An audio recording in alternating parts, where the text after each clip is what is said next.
All right, and we are live. Welcome everyone to Apocalypse Keys. My name is Sam Zimmerman. I use the he and him pronouns, and I will be your game master for today. Um, this is a game of Hellboy and apocalyptic superheroes, uh, written by the wonderful Jamila Najati. Uh, and we are playing as part of the Gauntlet, which is a community of like-minded gamers who all get together and play fantastic games over the internet, which is wonderful in these trying times, and I absolutely love every single one of us. So thank you all. And with that, let's actually meet the folks who we're going to be playing with today. So going around kind of clockwise on my screen, Dan, why don't you intro yourself first? Sam, it's nice seeing you again. My name is Dan Brown. My pronouns are he, him.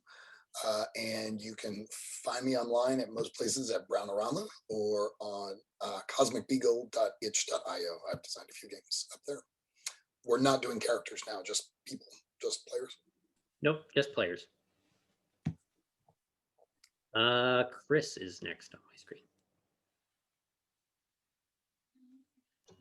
Sorry, I had to switch between the tabs. Hey, I'm Chris Newton. I go by he, him pronouns. I play games on the Gauntlet. I occasionally talk about nerdy things on Twitter and other places. My Twitter handle is at Enar, that's INARVAN. Thanks. And Brandon.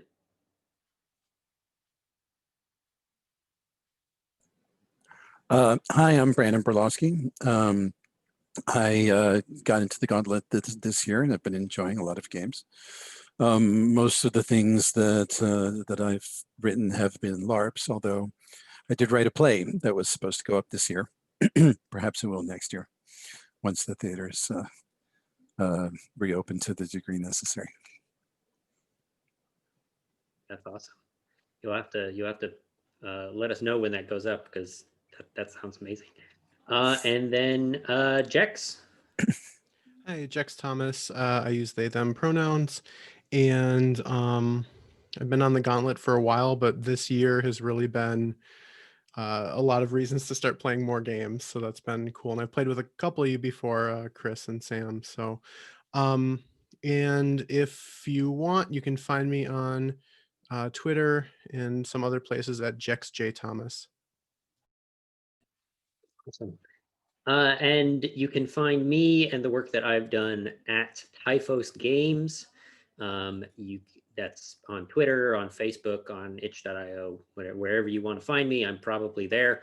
I write little games. I'm working on a couple of bigger projects now, including a Belonging Outside Belonging game of political dark fantasy set during the French Revolution, which is a lot of fun. But for now, let us get into Apocalypse Keys. So the concept of this game, the apocalypse is nigh, and to fight monsters, we must be monsters.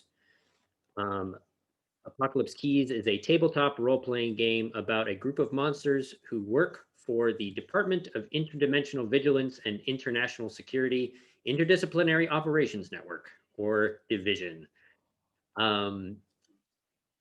There are a few key aspects that we will be kind of delving into as part of this game. The first one, and probably the most readily apparent, is solving mysteries.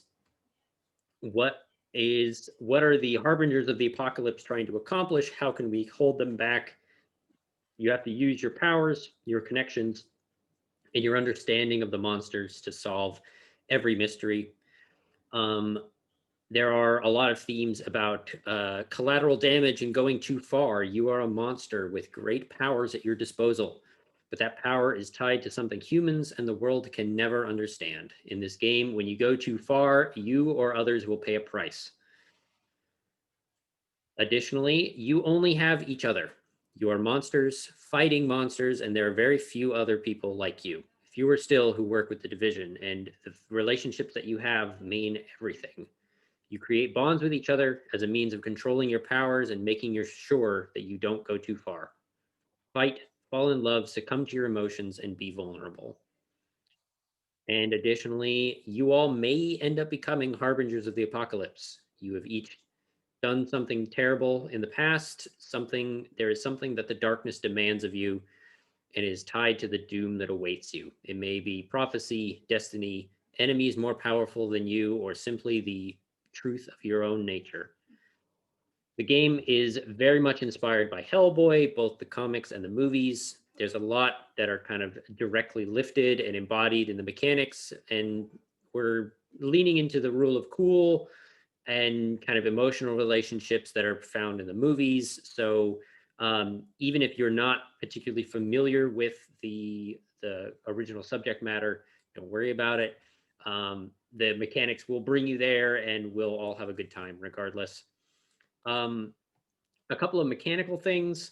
This game is very much inspired by the game Liberté, which is a bit of a different take on Powered by the Apocalypse. So there are no stats in this game. Instead, as you do different things, you will earn darkness tokens, which are kind of a meta currency that you can then spend to power your moves. You can spend between 0 and 3 tokens on any given move. And that's just how much you add to the move to bump yourself up. The risk here is that the sweet spot is not 10 plus. The sweet spot is now 8 to 10. And so if you roll too low, it's the standard the standard miss on a PBTA move where the GM I get to or the keeper of the keys, I think it's called in this game, or the keeper of the doors. I forget exactly what the phrase is. But I get to make a move. I get to do something harsh. 8 to 10, you basically accomplish what you want to do. But if you go too far, if you push too hard, there are other consequences that happen. There are unintended effects. You've literally gone too far. And so that theme will keep coming back as we play this game. The aim of our session today, we've already gone through our character creation. We will intro our characters just before we get started playing. We're going to have a very short complexity 1 mystery that we're going to run through today, which hopefully we'll be able to wrap up by the end of the session, which will get us into our division phase next week, and then we will kind of use that to lead into a bigger mystery for the rest of the series. The tone of this game is mystery, horror, pretty dark.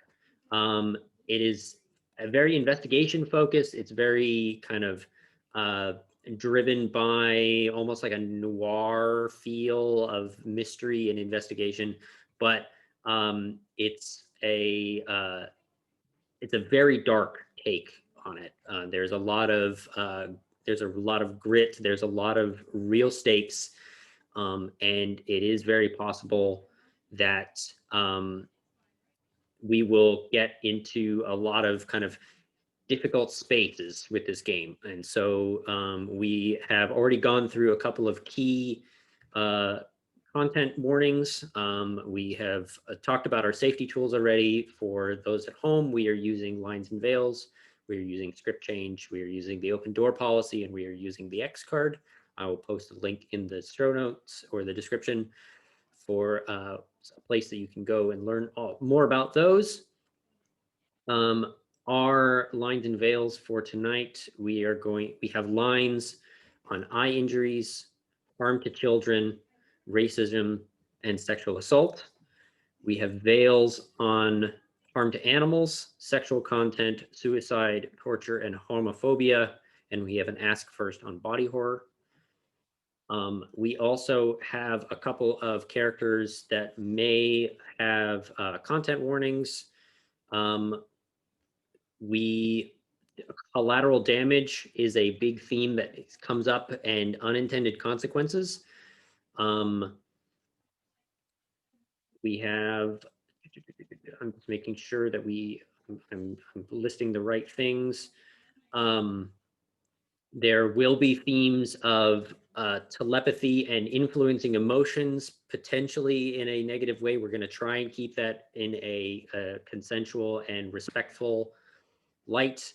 There is a character that deals significantly with death and dying, and there is a character that deals heavily with being the last of their kind and the grief and loss that comes with that. So please be warned. I think that's everything that I had to cover at the beginning. So with that, let us get into introing our characters. So I'm going to go in character keeper order, which I believe it puts Dan first. Why don't you introduce us to Sojourn? Sure. Sojourn is, she uses she, her pronouns.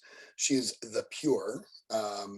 The description of the pure is, I embody the hope and fear of doom. My power is explosive, uncontrollable, and alienating.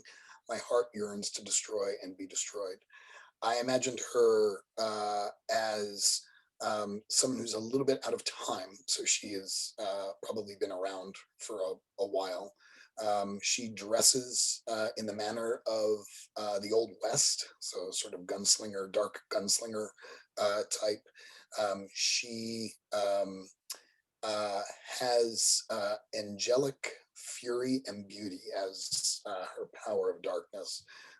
So that sometimes manifests in flaming wings, flaming eyes, that sort of thing. She got her power from someone else, so someone that she cared for sacrificed her to a greater power, and so now she embodies this angelic fury and beauty. And now she needs to kind of do the same thing. So she's looking for someone to pass her power along to. And I think those are the main choices. Oh, I also chose my darkness is never leashed, I think is the name of this power, which basically means whenever she uses the basic move of Unleash the Dark, she gets some additional options to choose from, which generally make everyone around her even more scared than they were. So that's Sojourn. That's fantastic. And this picture is awesome. Yeah, I had actually chosen Demon Horde originally, and then I found that picture and I was like, well, I think we know what we're doing here. So. That's amazing. All right, Chris, why don't you introduce us to Janus? Janus? How are you pronouncing Janus. that? Janus. Janus is the found. He embodies the wisdom and cruelty of doom. His power is inquisitive, emotional, and strange. His heart yearns to know and be known. Janus was basically recovered from an alien world by the Division at some point in the past, and was brought back against his will. He was wherever he was in that other dimension, and we might be able to go into that a little bit later, but he did not want to leave, and basically he was brought back either accidentally by whoever found him or on purpose. He's not sure because the whole thing traumatized him, and whatever happened when he was brought over, it sort of really messed with his memories. So he's out of sorts in this world, and is not sure exactly where he came from or what he's supposed to be doing. He has this sort of weird, unsettling effect on this world as he's moving through it. He's always accompanied by the smell of incense and flowers. His eyes have this haunting aspect to them, like you kind of. You can say sometimes people get lost in eyes, but he has those kind of eyes where you really do get lost in them. It's like looking into a labyrinth or a mandala and not being able to pull yourself away from it. His abilities are creature affinity and power absorption. He seems to have an affinity with any sort of beast. animal or even supernatural creature sometimes, that he's able to communicate with them and maybe and bond with them in some way that seems uncanny to pretty much everyone that's tried to study him and what he does. He also seems to have the ability to absorb power from anything that he's facing. It could be anything that basically attacks him with a power. He can absorb that power and return it in a fashion similar to the way it was brought to bear against him. So if you throw a ball of fire at him, it's very likely that he would be able to throw that ball of fire back at you. But his abilities are weird and inconsistent, so it might work entirely differently the next time someone does something like that. He's this weird, unpredictable thing that the division really isn't sure what to do with, but occasionally proves useful when they have to deal with large beasts sometimes, or things that have a power that the division doesn't know how to handle in any other way. Darkness is, the darkness within him is pushing him to hurt those that care for him, basically to break any bonds that he forges, in this world. And this may be some form of repressed memories coming to the fore. He doesn't know. He just feels those urges. And the other is it's pushing him to open a door back to, he thinks maybe his home, but he's not sure. And he's never exactly, that particular push to open a dark dimensional portal isn't there all the time, but in some places and at some times he feels that pull, and he has to fight himself to avoid taking steps toward it. The move I chose for him is You Are Not Alone. It basically, when any other monster is about to listen to the dark, he can reach out to them and tell them why they shouldn't be afraid of it. And he can take the test for them instead and listen to the dark with advantage. He can do that regardless of distance because he is a weird, freakish stranger to this dimension and its puny physics laws, and that's just something that he does. So that is Janus. He was named for basically because he came through a portal in the month of January was when he was brought back. And so somebody thought they would be cute and name him after the Roman god of doors, not understanding how pretentious and probably terrible an idea that was. That's awesome. All right, Jex, why don't you introduce us to Novella Teague? Yeah, Novella is the shade. I embody the coldness and end of doom. My power is enlightening, intellectual, and ephemeral. My heart yearns to guide and be guided. This is kind of like the Johann character from Hellboy and B.P.R.D. So she, let's see, where do I want to start? So her origin is that she got too close to the truth and died, but death would not take her.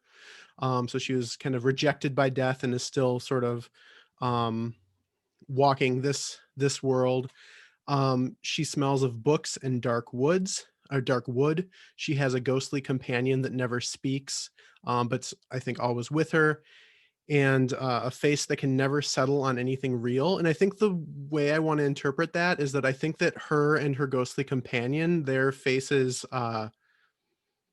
without any seeming rhyme or reason, switch sometimes. So her clothes always stay the same, her stature always stays the same, but sometimes she has the other face, and sometimes it's kind of like an in-between face, so it's very uncanny. My powers of darkness are letting the dead speak and shadow magic. I think the shadow magic's kind of like shadow bending, basically. Can control shadows, can make them material. I think let the dead speak. I think the dead have a lot of secrets, but not a lot of people to listen. So she takes advantage of that, and kind of lets them talk. The darkness demands to break the veil between the living and the dead and to kill death. So that's what Novella is all about there. Starting move is Soul Like a Steel Trap. So I'm good at coming up with perfect plans. And the move I picked was Your Reputation Precedes You. So when I first encounter a named NPC, faction, or monster, I can declare that they have intimate ties with the division. And then I get tokens of darkness if that works out. So I think that's everything. Yeah, cool. Awesome. Thank you. And last but not least, Brandon, why don't you introduce us to Hope? Yeah, thank you for that pun. I'm playing Hope, who is the last. I embody the grief and peace of doom. My power is reflective, sorrowful, and hopeful. My heart yearns to comfort and be comforted. Hope, which is a name that she has taken on because she is afraid of using her original name, is seems to be a young woman of perhaps 20 or 21 years old, except that she asks all sorts of questions that nobody would ask. She has a small orange and white cat named Humphrey, who seems to be able to follow her around no matter what she does. And she wears a stone around her neck that she will not be parted from.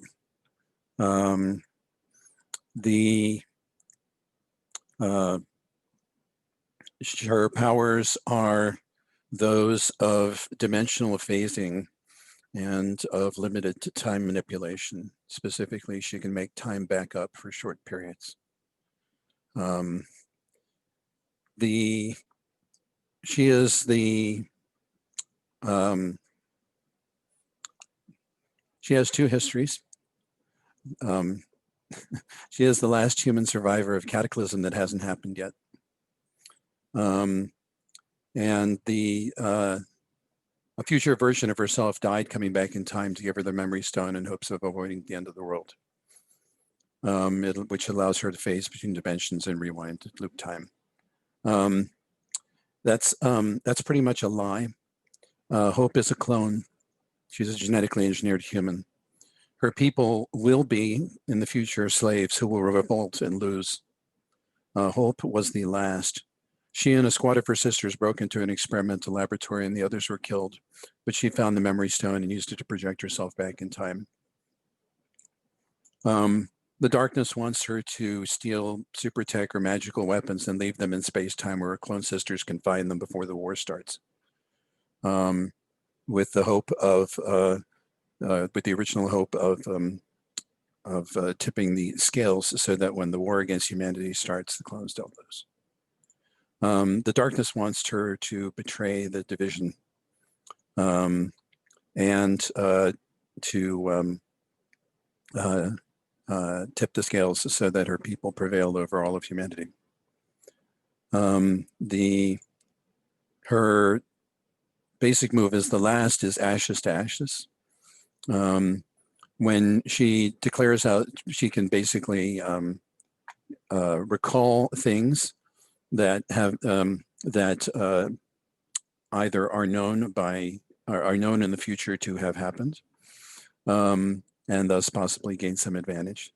She also has Tragedy's Long Shadow, which is when she's in a situation that has echoes of the tragedy that is to befall her people, she can often have a sudden insight that's beneficial. That's fantastic. So, thank you, everyone. Now that we've introed our characters, we are going to loop back around, same order, and ask each other a couple of questions. So we each have some starting bonds that we need to come up with, and I also have some questions for you guys. So Dan, why don't you start with your starting bonds?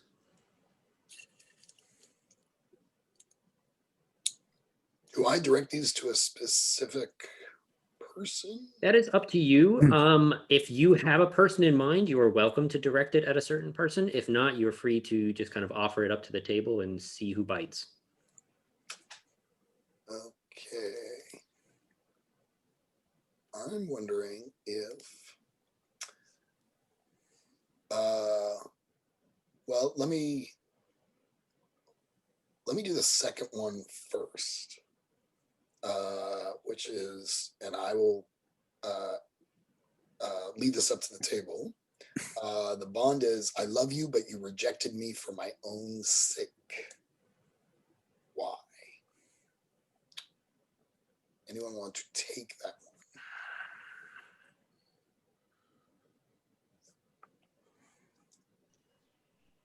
I mean, I could see that. I could see that happening with Janus, like, with all the temptations and stuff that he's subject to. I can see him. I can see him basically pushing away from those connections, especially given the fact that the darkness drives him to hurt anyone that tries to get close to him. And I can also see that happening with Hope, because she knows that it's going to end terribly. Oh, interesting. That's a tough call. You both are so attractive. I kind of like the tension of Janus, just because it seems like he's trying to get home, and she's basically trying to destroy the world. So I feel like that's kind of interesting. So, Chris, is that all right if I go with Janus? Sure. And Janus isn't really sure he really wants to go home, and him going home may actually be the thing that destroys the world. So, yeah. It could be a match made in heaven. It could be a match made in somewhere. And then the first one, so I get +2 bond with Janus. And then the first one is, you were there when I truly let go. What did I destroy that belonged to you? Why are you grateful? And when I first read this one, I was wondering if, Jex, this was novella. Is there something that I maybe have destroyed of novellas? Yeah. Oh, I like that a lot, because one of mine I had you in mind for, and I think they work well together. Yeah, I'm super into that. So, the question is, what did you destroy, and why am I grateful? Oh gosh, this is a big question. I think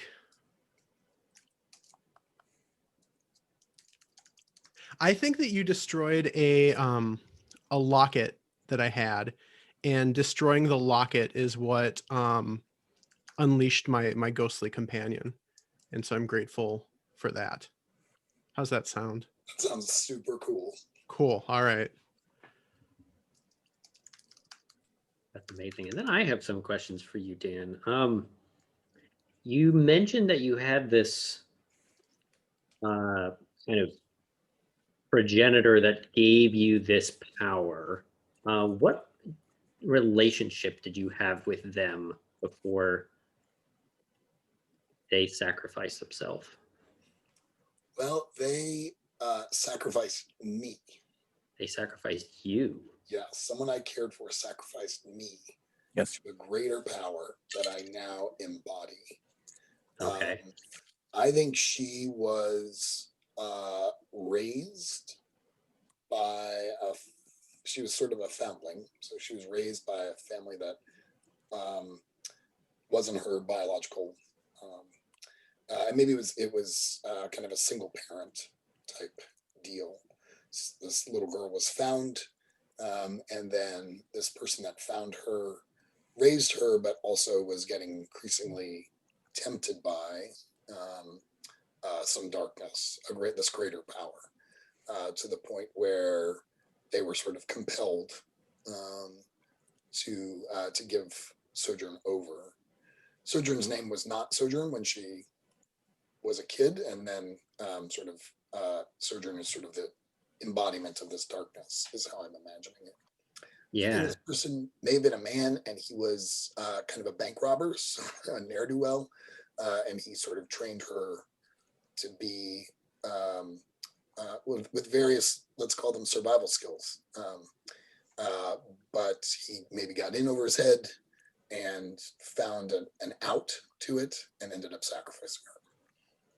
Is that too dark? Everyone okay with those story points? That's okay. I think that's fine. Foundlings, we got sacrifice. So Was this actually, you say that you're dressed in kind of this old west, was this actually during like the mid 1800s? yes, yeah, Okay, so you are essentially immortal or yes, like yeah. She has been around. unaging. She's been around for a couple hundred years. Yeah. Were you there when they founded Division? Or are you a relative newcomer to the? That's a good question. I feel like I am a newcomer that I sort of resisted joining for a little while just because I'd been on my own for so long. And I wonder if the fact that she existed was part of the impetus for creating the division. Like she was known, but she was sort of resistant to join. And I couldn't even tell you why she eventually got sucked into it, but she was. Maybe we'll play to find out. Sounds good. I love that. That's all the questions I have for Sojourn.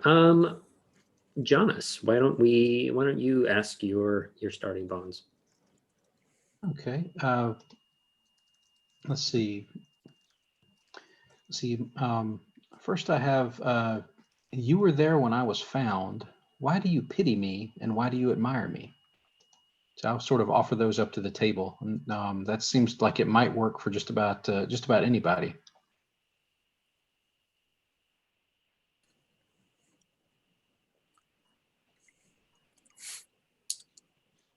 I could see that. I could see Sojourn being kind of a newcomer to the division, and you showed up, or you were brought in pretty soon after Sojourn joined up. Okay, that sounds good. So that will give me one bond with you, and the other part of the question is why do you pity Janus and why do you admire Janus? I think Sojourn pities Janus because she feels sympathy for his loss of home,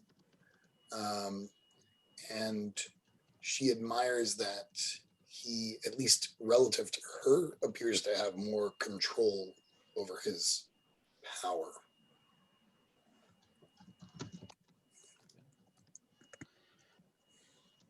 My next question is, well, and this is another one that's odd. You love me, but I don't understand love. Why won't you give up on me? I think I'd like to take that one. Okay. The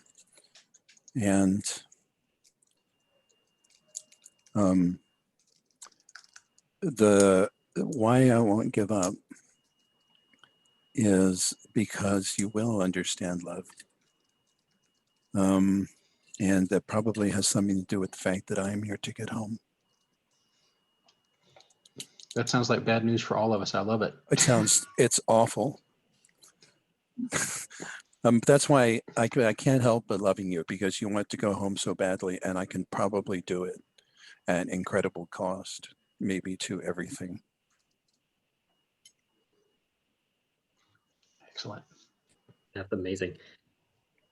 I'm curious, does Jonas have a keepsake or a mark of the other world that they brought with them? I don't think that that he does. But he has a couple of things that he always wears that seem to have some sort of significance to him, and he's not sure why. He is always wearing some sort of like cloak or shawl, something that basically covers his shoulders and sort of hangs down. That usually has a hood that he can pull up. It's like he's always trying to cover himself. He's wearing like baggy, ill-fitting clothes. He doesn't seem to be big on shoes. That seems to be something. It may be some sort of like some sort of weird affectation, but he's almost never wearing shoes, and it weirds everybody out around the division. Like he's always walking around barefoot. It's the dead of winter. There's snow on the ground. He doesn't care. He's just walking around barefoot, and he's always, even the height of summer, he's always wearing some sort of like shawl or a cloak or a ridiculously overlong scarf that he's wrapped around himself like a shawl or a cloak. That's awesome. So that may have some tie to where he comes from, but I don't think he brought back an object. Yeah. And you mentioned that you are not necessarily beholden to this universe's physics. What kind of rule of physics in our world is most weird and foreign to you? That is interesting.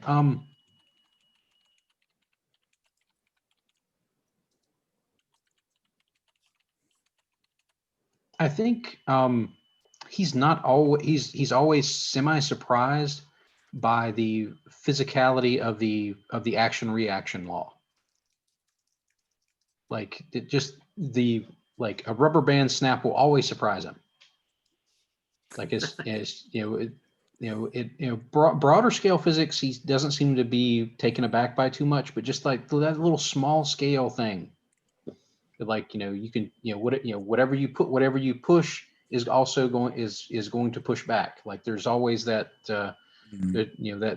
direct line of causality seems to occasionally baffle him still. That's hilarious. I can't wait to play That's with great. that. All right, that's all the questions I have for Jonas. So, Novella, why don't you ask some Bond questions? Yeah, I think if it's okay with you, Sojourn, I think this one is I had this one in mind for you. So you were there when I died, and you're like Old West, and I'm like Victorian. So there's a little bit of overlap there. But you were there when I died. How does the event haunt you, and why do you care for me?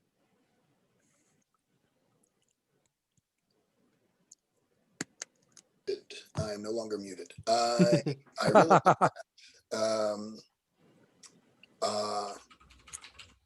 I think it haunts me because maybe it sort of was a throwback for me, and it reminded me of my own sort of death or conversion to this thing, and I feel so frustrated because I was an innocent and you were an innocent as well.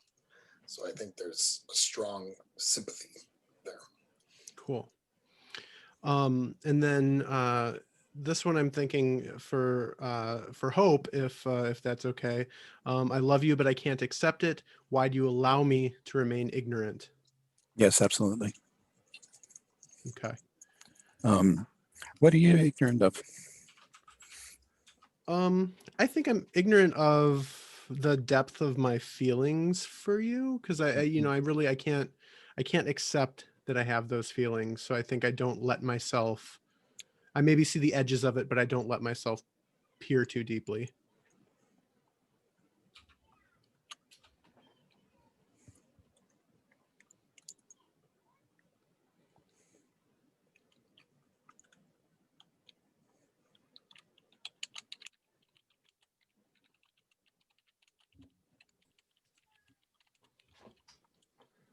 Okay. So what why do you allow me to remain ignorant?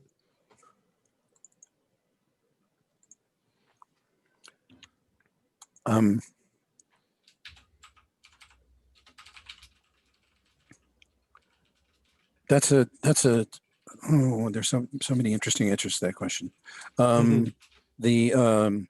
I may need your help here.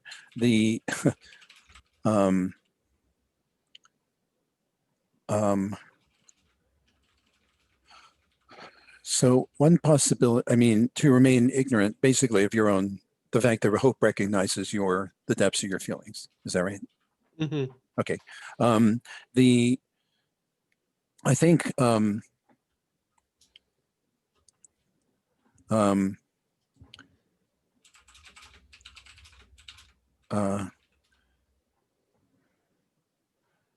I think the simplest answer is that Hope's afraid of breaking your heart.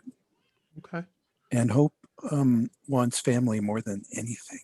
Okay. And right now, Jex is like a sister Novella, yeah. I mean, novella, excuse me. It's like a sister. No, Okay. Yeah, I like Um, it. That's some like good classic yeah, I like that a lot. and yeah, and if it went further than that, it might. And Hope's not. Hope's trying really hard not to project where that would go. All right. Cool. Awesome. Thank you. Yeah, that's great. I'm curious about your relationship with this ghost friend. Did you Mhm. know them while you were alive, or while they were alive, or both of you were alive? Yes, I think that she's my sister. Okay.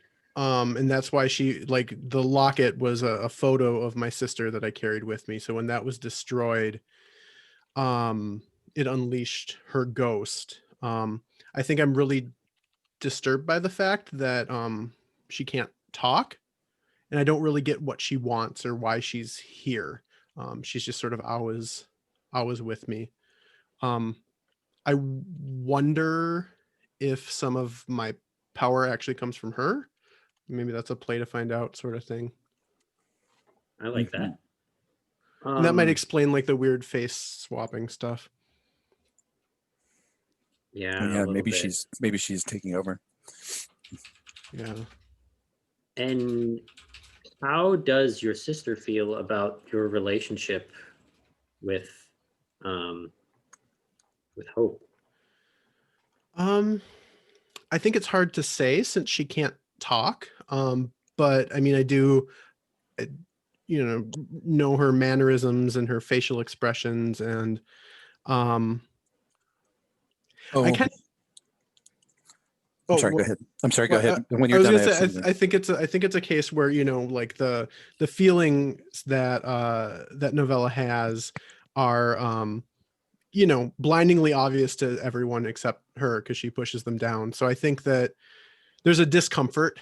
Like I think that maybe the sister gives kind of like sly looks and things like that, and novella's just like, what the fuck are you on about, That's So, great. Yeah. so it might. I'm sorry that I just got hit in the face with a fish while you were talking. um, um, I think it might be that Hope doesn't want to break your sister's heart.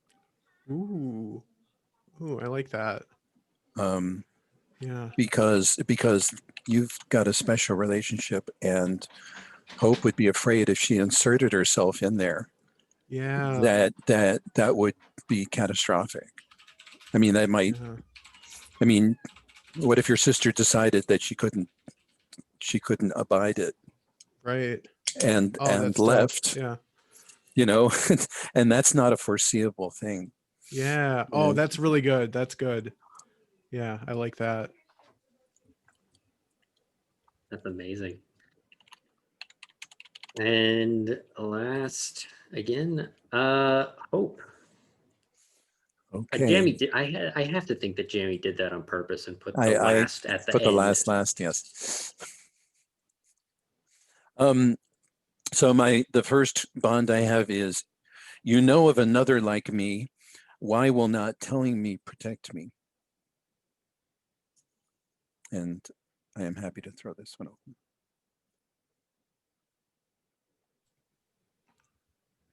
I think I'd like, I think I might want to take this one. I have to think about it for a second. Um, I think that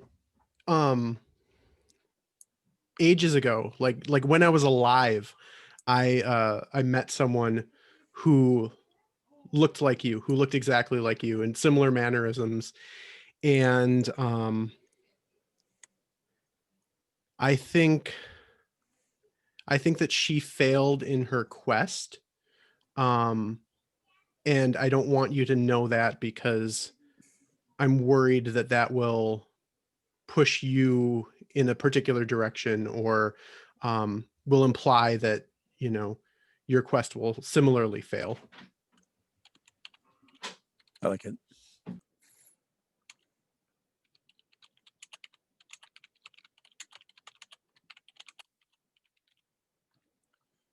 And the second one I have is, we loved each other once. Why do we keep hurting each other?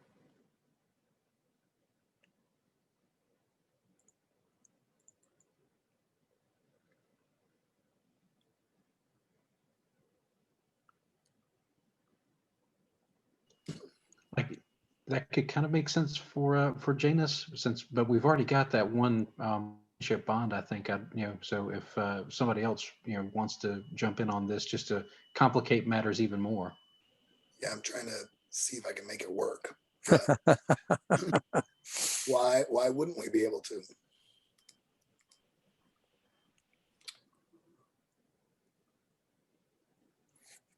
Let's do it. I can't even imagine how that connection happens.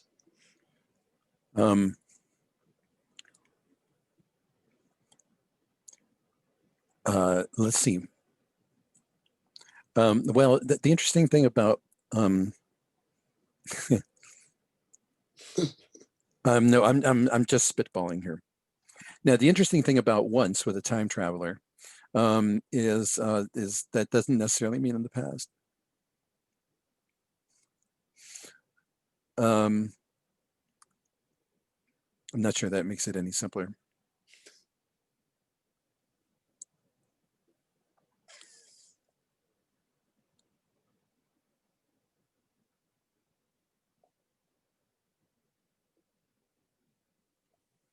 Maybe I loved one of your clones.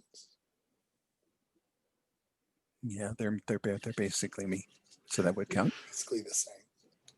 What if the clone that you loved was the one that I had met, because we were both around in that sort of same time period, just to make it even more convoluted in the connections.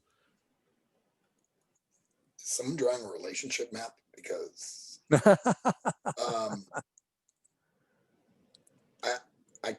are you okay with that, Brendan? I like the idea of like maybe it was we loved each other once, meaning way back when, and now you're here and I'm confused, and maybe we keep hurting each other because how about how about this? I mean, this is it's basically yes and okay. We keep hurting each other. Your character is old. she is. Right, mine is not, but she recurs throughout time. Yes. So we have, in fact, loved each other a number of times in different generations. Is that just every so often, every 20 years or so, you see hope. Yeah. And fall in love, and it never turns out well. No. And here it is, and here it is again. Yeah. And she's back, or it's another one of her, or does the distinction really matter? And is every clone like have a distinct personality? Because I can imagine that would be painful and confusing. Yes. For surgery. They're not exactly the same person. They're just absolutely identical. Right. I mean, down to fingerprint. Right.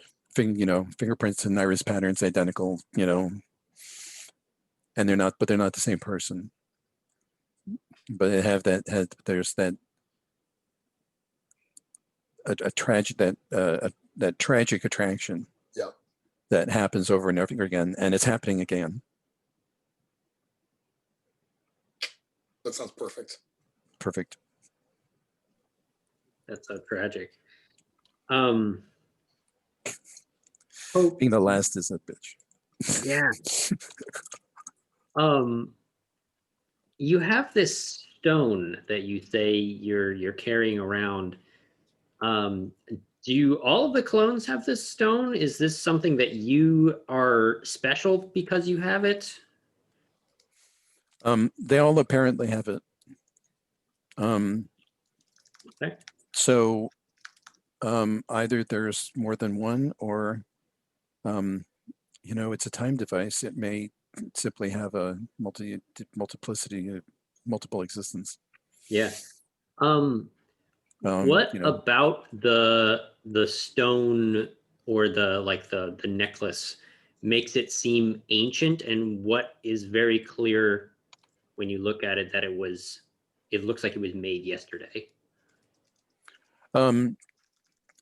It appears to be ancient because it has runic carvings on it.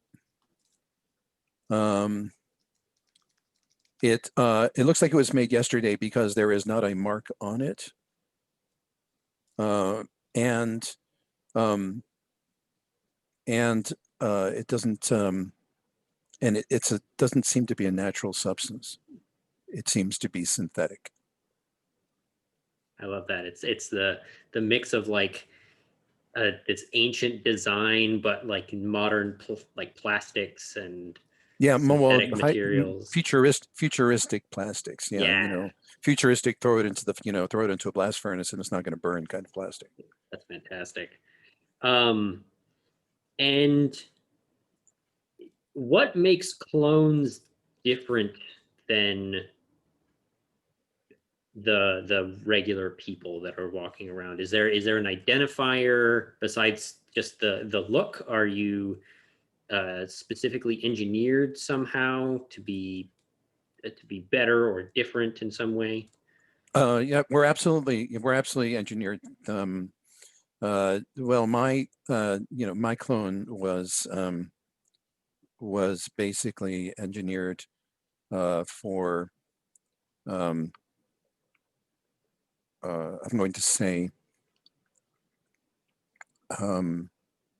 high tech tasks originally.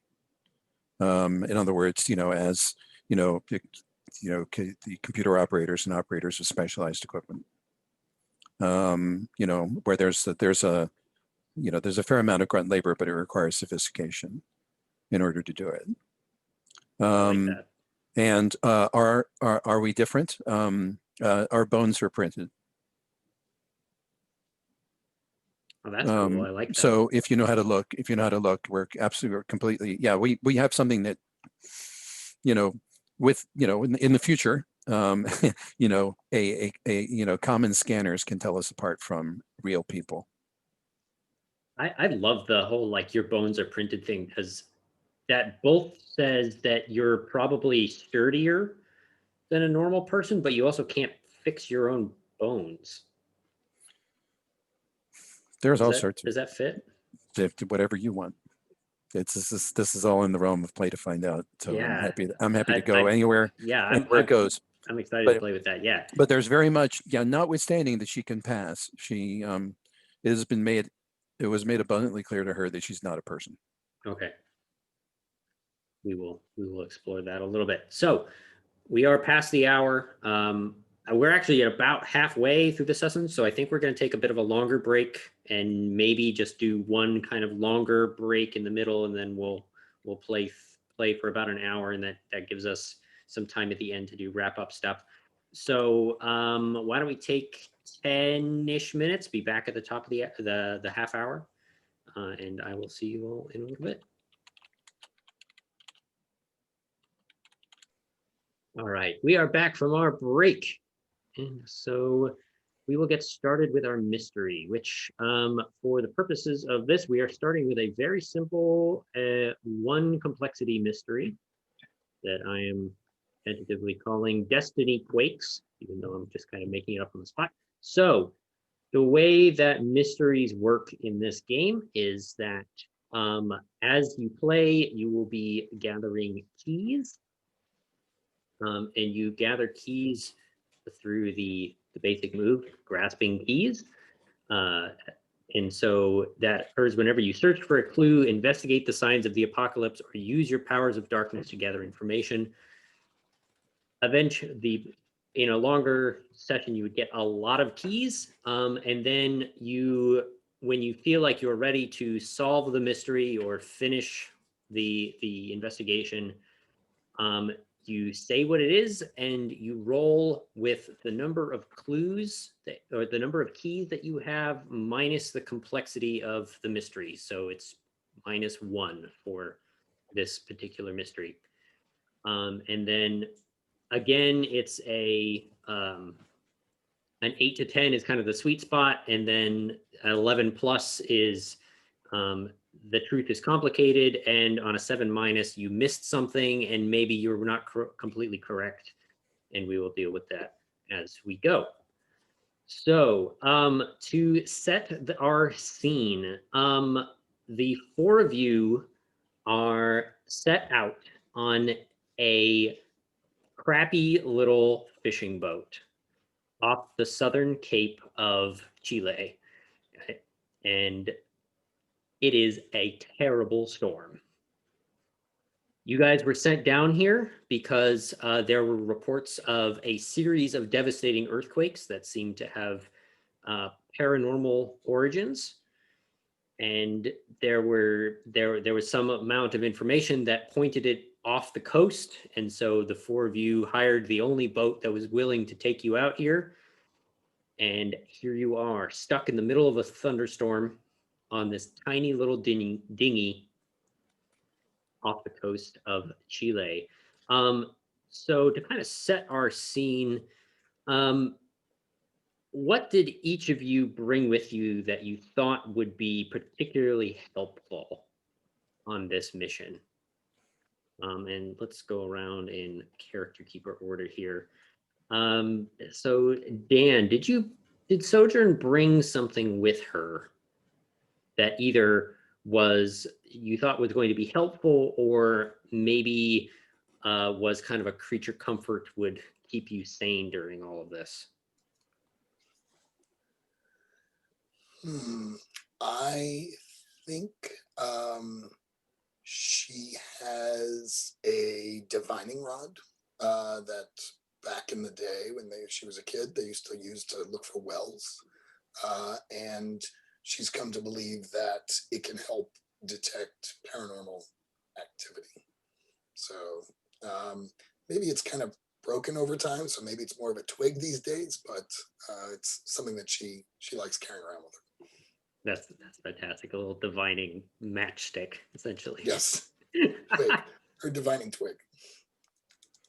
That's great. And where do we see Sojourn on this boat? What are you trying to do to keep it safe from the storm? Sojourn doesn't really feel weather, or at least pretends not to feel weather. I mean, I'm picturing a rowboat. Is it that small? It's not it's more like a fishing trawler.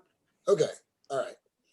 Yeah, I think she's leaning right over the edge at the front of the boat and holding the divining twig out.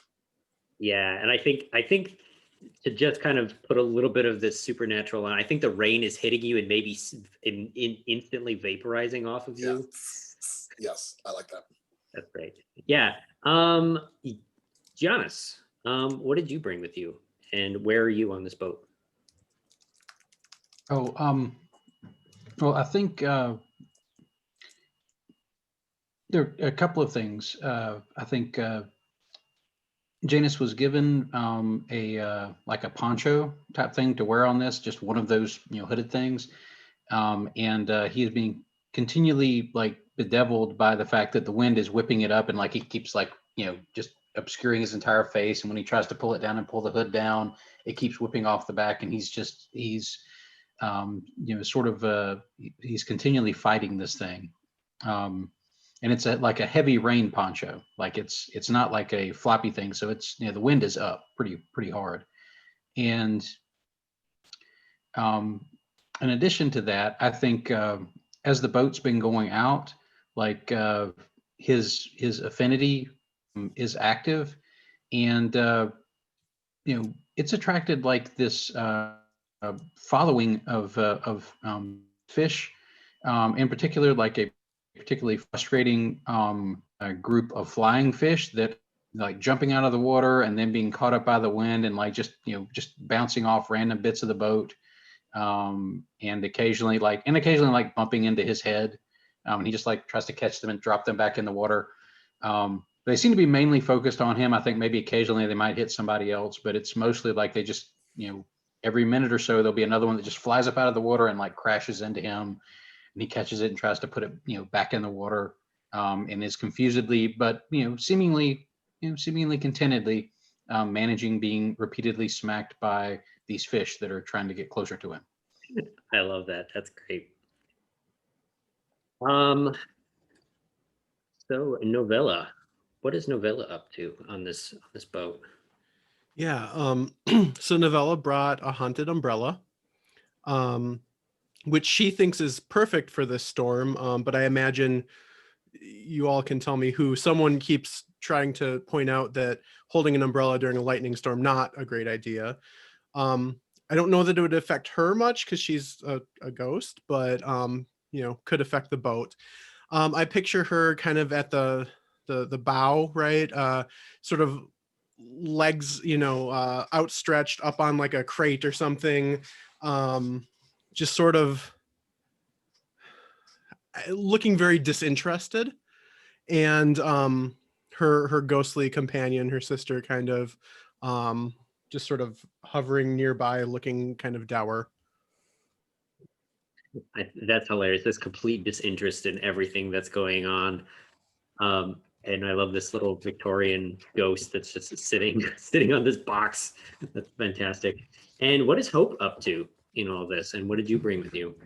Hope brought a little bitty life preserver for Humphrey. Not necessarily the most practical thing. Humphrey has disdained said life preserver, and is perched precariously on the railing of the boat, notwithstanding Hope's every attempt to get him off. But she has a lot to do between turning slightly green at the rocking motion of the boat, and even even though she's feeling a little seasick, trying not to burst out laughing every time a fish comes and whacks Janice in the head. That's great. And I think that Hope is the first one to see when the captain kind of like busts out of this this little kind of steering room that they've got at the front where the actual electronics and the steering wheel are. And he's got this poncho pulled tight over his head as he's like rushing back through the storm to try and get to you. And you can see that he's shouting something, but you can't really make out what he's saying over the wind and the rain. And he's pointing at something that's up near the front of the boat. What? And he's shouting, and eventually he gets right up next to you, and he's basically just shouting in your ear, "There's a whirlpool up ahead, and I think that's what you're looking for." Oh my gosh. Whirlpool, I say uselessly, given the amount of sound. I grab Janice and point towards the front of the boat. Yeah, so Sojourn and Novella, who are up near the front of the boat, you can see that there are these two kind of lone islands that are poking out of the ocean about maybe a half mile ahead of you, and you can barely make them out whenever the lightning kind of strikes nearby, and you get these silhouettes of these islands. And the four of you kind of all cluster up near the front of the boat as the captain kind of leads you guys, and he's pointing out towards like where in between where the two islands are. What are people interested in kind of doing in terms of investigating this? How are you, do you guys have a text that you want to go? Do you want to just drive straight into this whirlpool? Do you guys want to try and like park on one of the islands? I think Not Janus like has this instinct, and how everybody else reacts to it is going to be up to them. But like he's like looking at the whirlpool, and he's like starting to take off his ponchos, and looks like he's about to jump into the water, and while being occasionally smacked in the side and the head by these fish. What are you doing? Grab hold of your belt. And he points, says that's what we're looking for.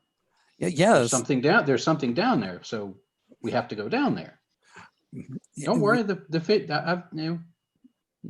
I can follow the fish, and another fish like hits him in the head as he's talking. Yes, but not everybody can breathe underwater. And what about the boat? Oh, You mean the what would happen to the boat? It'd probably be drowned, smashed underneath against one of the islands or something. Oh, that would probably probably not be good for the captain. I don't think he would like that. I don't know.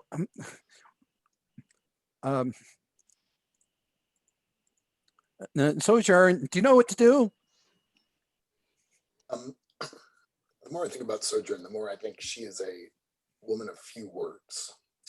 And I think she has been, while you two are talking, taking off her gun belts and hands them maybe to Hope. And turns on her wings and says something along the lines of, tell the captain to bring the boat to the island, to the nearest island. And she, without sort of anything else, she kind of launches into the air to try and scope out the whirlpool from above. Hope watches this move with just fascination and sparkling in her eyes. There she goes again. There she goes again. Yes. Isn't it beautiful? And I think Janus is watching her fly going, I did that once. How did I do that? Well, something keeps pulling me every time I try to do that. I'm not sure what's. You see him sort of bouncing on his heels a little bit, on the feet a little, like he's preparing to do something, and then like looking confused as to why things aren't happening. Are you frustrated or scared in this moment, Jonas? I think he's starting to get a little frustrated. Like he's like, he thinks he can do this thing that he just saw Sojourn do. He thinks maybe he's done it before, but like it's not working like he thinks it's supposed to work. Like something keeps him from just floating off after her. He doesn't, and he's a little annoyed. You've really been able to fly? No, I'm not sure if he has or not. Like this is like his memories are all mixed up. Well, I understand, but she's asking. Oh, I think it seems like I could, but it's all sort of weird and broken. I'm not sure. Maybe it feels like I can, but then I can't, and it's not. And I guess probably I'm thinking maybe just too darkness for that. Like it's not like a deep like abiding frustration. It's more closer. It's more of a confusion frustration than an anger frustration. Yep. Just reminding people that those are things. So it sounds like Sojourn is interested in figuring out more about what this is and kind of doing a flyover in front of the boat, which sounds like you're grasping for keys. Sounds good. Sure. Sounds good. And I guess I have no darkness at the moment. You don't have any darkness right now. Just rolling flat. So it's just a roll of the dice. Unless you have something else that you think can get you tokens.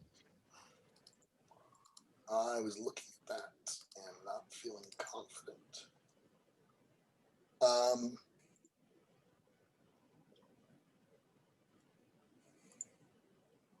So the good news is nothing really bad can happen on a 7- for grasping keys.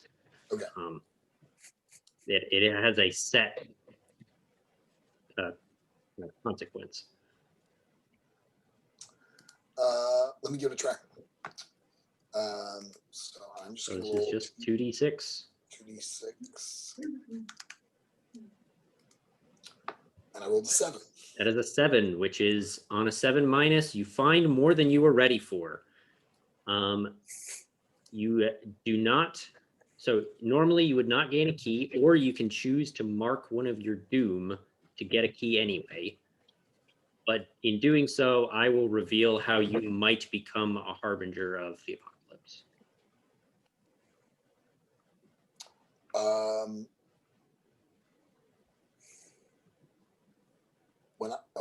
When I mark doom, I mark one of these 5 at the top. So yes, so there's a track of doom. Every time you fill that, it's essentially like filling an XP track, and you get one of the advancements. Once you get your 5th advancement, then you retire your character, and your character basically becomes the villain of the next thing. I marked a doom. Okay. So you take off over the water, heading out towards the center of this this pair of islands. And as you're flying over, there is light coming from the water below you. And it's this kind of glistening, almost iridescent glow that crests with every single wave, and glows.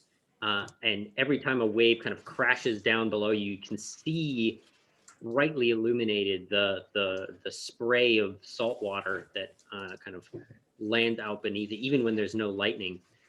And illuminated by that, there are shapes beneath the waves. There's a darkness there's a darkness beneath the water that you can see and you've identified, but you don't think that the folks on the boat would have an angle to see it from where you are. And how you may become a harbinger of the apocalypse. I think that you start to hear whispers in your head, whispers that you haven't heard in a very long time. That sounds like something that would happen to me. Can I use that to trigger the feeling overwhelmed? Yeah, if you think that these whispers of your past, that maybe maybe you heard these when you were first sacrificed, and they've only come ever so rarely since then, but they'll still occasionally come up. Yeah, I think it shakes me so to the point where I don't feel like I can kind of continue, so I return to the boat. Turn around and head back. So you have found a key, so you can write that in the keys tab. And there is a section for active notes if you want to make more notes on something like that. The key is the light and the shapes in the whirlpool. Yes. So those are, yeah. So the glowing waves essentially is the key here. I'm curious what Novella has been up to as you're hearing this kind of weird conversation going on in front of you, and Sojourn has just taken off. Yeah, I mean, I think, I gotta go back to my sheet here. I mean, this might work better if it waits until Sojourn gets back, but I think that, you know, what Novella is doing is working to come up with a plan. So I have to be studying a tense situation to do that. So I think I'm just sort of watching, I'm paying attention to the storm. I'm watching Sojourn take off. Obviously I can't see what she sees, but I can tell that she sees something. Yeah, I think I would like to roll Soul Like a Steel Trap. With no darkness tokens yet. Okay.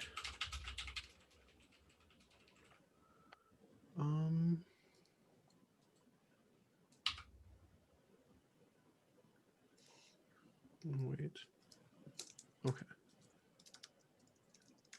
Ugh. So that's a 5. That is a 5. So on a 7 minus, the darkness within you takes hold, and the keeper will tell you how the darkness stalks you now.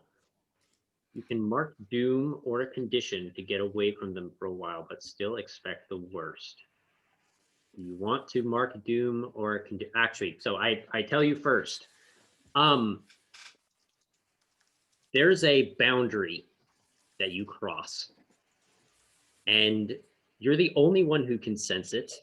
And you sense it because there is an overwhelming stench of death on the air. And it's almost uncanny. It feels like the ocean below you just went dead. Normally you can feel the life, the fish, the plankton, the plants that live in the ocean below you, and all of that has gone. Mm-hmm. So Maybe just maybe Jonas notices that the fish have stopped jumping on him. So I guess just for kind of mechanical clarification, if I mark a doom or a condition, does that mean that that's not true, or it doesn't get worse, or?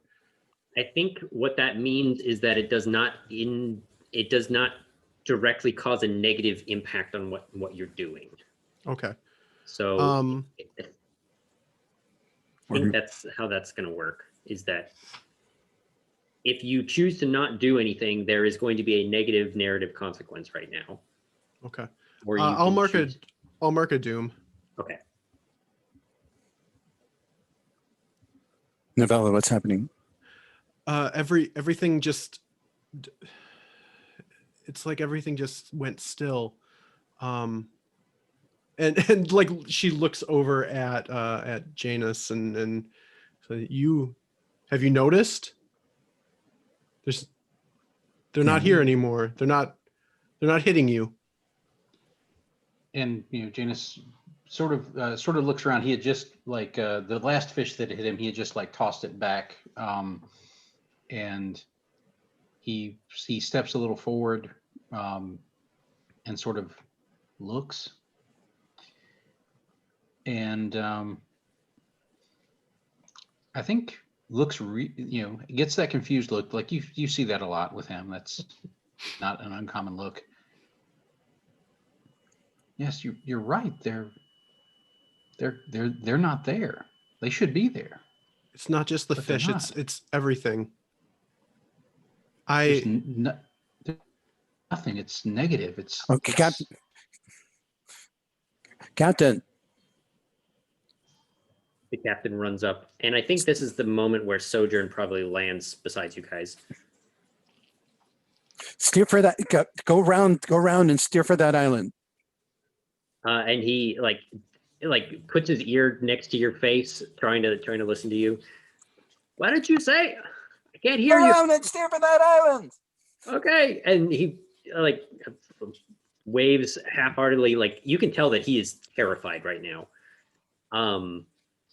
And he runs back into the steering booth, and you can see him frantically spinning the wheel, trying to steer in this ship. And Sojourn, what do you say when you land?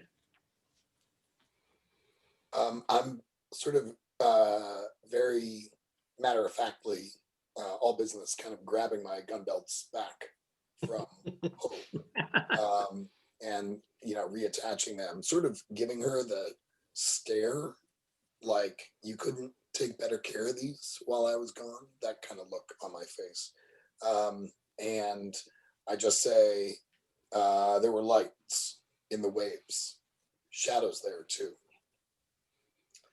We should get closer. And I think right on cue, all four of you stumble as you feel something slam into the side of the boat. I fall overboard. I wasn't What is the expecting that. cat? Okay. I love that. So you kind of tumble off. Are you falling into the like beneath the boat? Or are you like managing to scramble and stay with your head above the water? Nope, I just went straight into the drink. Okay. I wasn't expecting that, and I wasn't holding on to anything either because I had Sojourner's guns, and then she said that thing to me, and so that kind of caught me flat-footed. That's great. And so yeah, you tumble off the side of the boat, and as you hit the water, there's this flash of light from from the water around you, and everywhere you impact creates these little sparks and glitters that kind of skitter across the surface, and you can see them like it's glowing right in front of your eyes, and it's impossible to see anything. As you tumble down into the water, you manage to kind of right yourself in the water, and you're just floating underneath the boat, and you see a shape rush in front of you and slam into the boat again. It's long, probably maybe 150 feet long, very thin, scaled, probably, what you can see. I haven't noticed you, but it seems to be busy dealing with whatever's on the boat. What are the rest of you up to? I think Janus like turns and like watches puzzled as Hope goes into the water and says, but she told me not to get into the water. And he starts walking towards the side of the boat where she went over, seemingly to go in along with her. Not like he's thinking she's in trouble, but like she went ahead without him, and now he's got to catch up, kind of thing. Novella shouts to Sojourn to stop Janice from going, and also to go after Hope. And as I'm asking someone to follow my instructions, I take 2 darkness tokens. Is that how that works? Yep, that's exactly how that works. Okay. You have to ask in that way every time. I've just been taking them without asking. I'm sorry. No, that's fine. You guys, those are kind of prompts for you guys to do whatever. I will, if I think you guys have been doing something, I'll just remind you, but feel free to just take tokens when you think you've met them. I do grab Janus, excuse me, and I'm like, can you talk to the creature? Oh, there's a creature? And he like stares into do we see the sparkle effect from the surface? Yeah, so Like, or like does it just look like anytime a normal water? wave is crashing or if like hitting the side of the boat, there's this light, this almost like white blue light that comes crashing down around it. I think I can. And I think he's basically going to try and reach out to the creature. Yeah, so this is unleashing your darkness, I think. Right.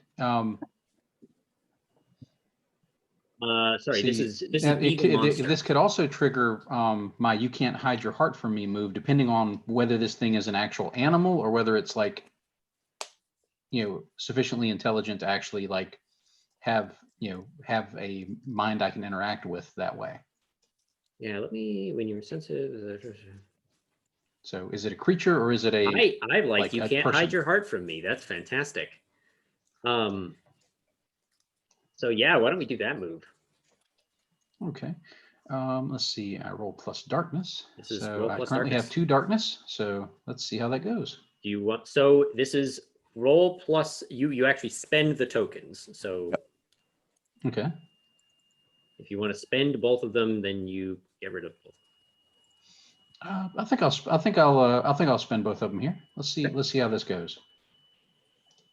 So that'll give me a modifier of 2 to this particular roll. That is an 8. Okay. That's just enough. So that's pretty good if I remember right. Yep, that is perfect. So on an 8 to 10, it says I can sense more under the surface and I can ask 2 of the questions. I think I'm going to ask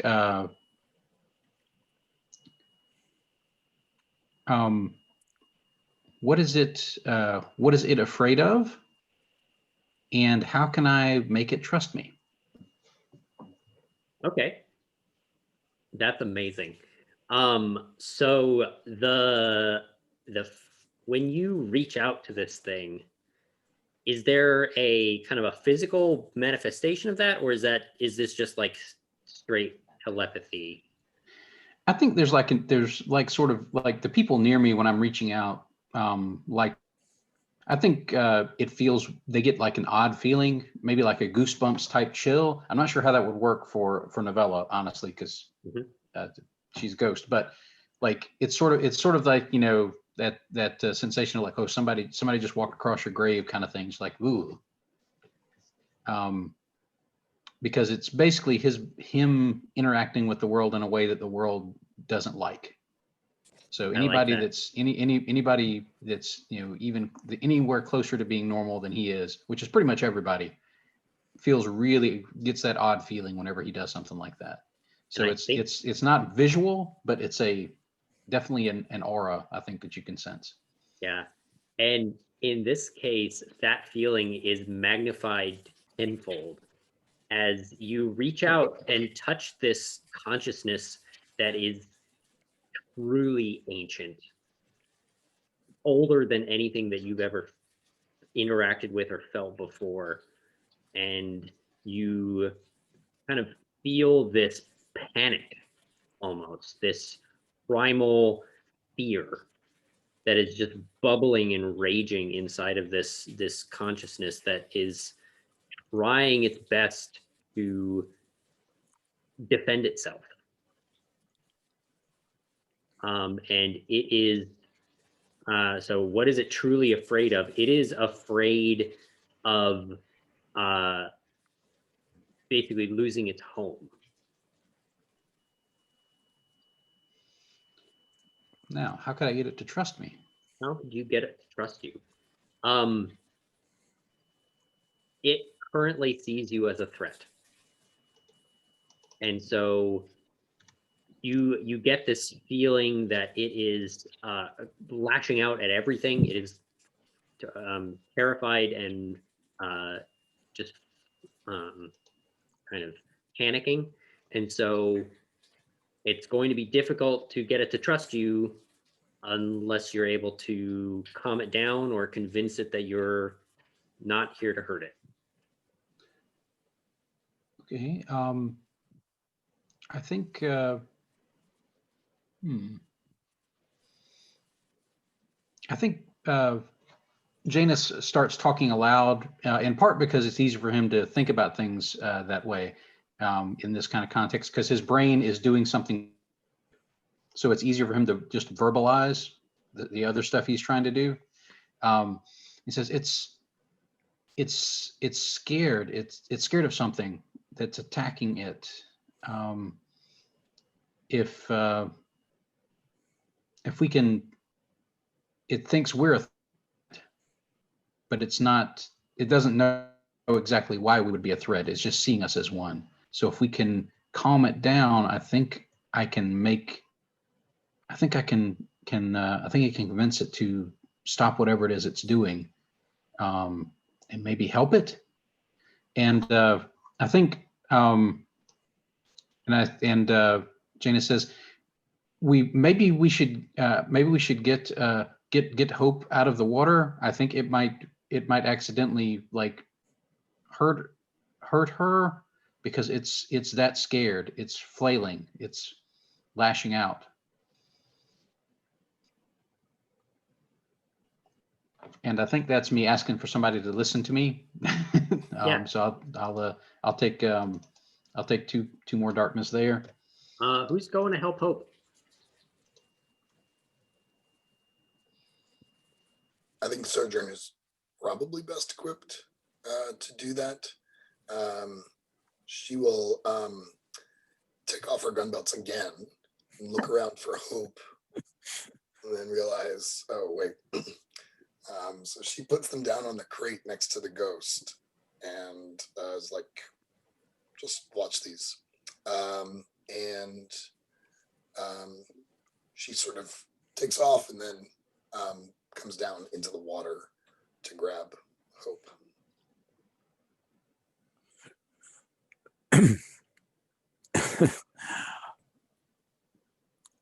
Hope grabs a hold of you. Yeah. And when you pull her free of the water, she coughs. And she says, we have to stop eating like this. What spooked you?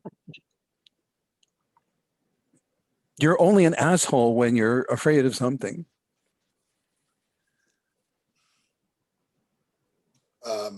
Correction, I'm always an asshole. And there's... I refuse to be corrected.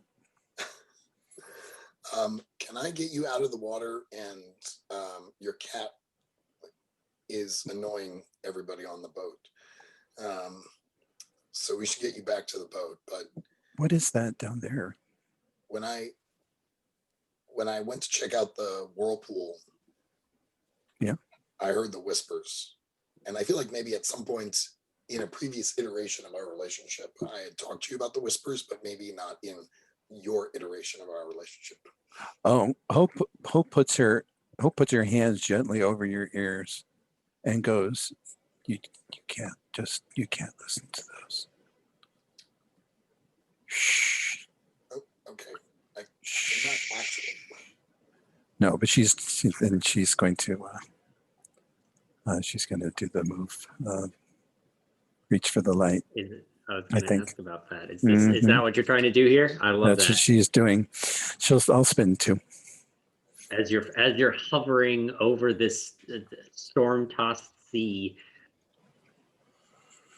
Yes. Let me see if I can get this right. Do I have to create a roll? No, I can just do that. No, you can just roll the two six-sided dice. That is a 9. And how many did you spend? Oh, I spent the 2. That's why there's a +2. That is awesome. So on an 8 to 10, you both find a light in the darkness. How do you gain hope? If you get to choose one, you can gain or lose 3 tokens, gain a new bond, clear a condition, mark XP, or clear 1 doom.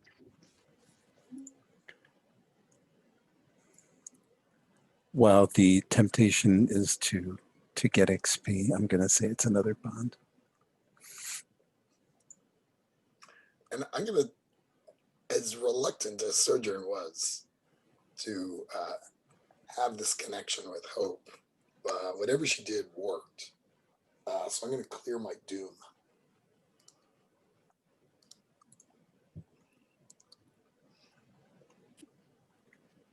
I love that. So, Sojourn and Hope are kind of out of the picture at this point in RE protecting the boat. Novella, as